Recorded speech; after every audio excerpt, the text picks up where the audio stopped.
ရန်ကုန်မှာနေရင်တော့ကားပိတ်တာဆောင်းရတာအဆန်းမဟုတ်တော့ဘူးလား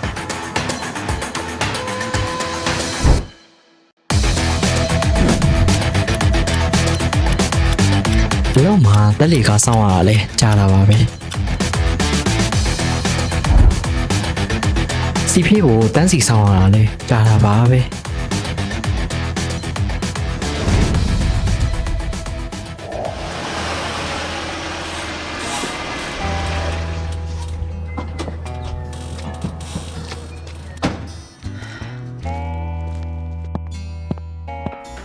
ဒါပေမဲ့အပြင်မှာဘာတွေပဲကြောင်းကြဆောင်ဆိုင်ခဲ့ရပါစေ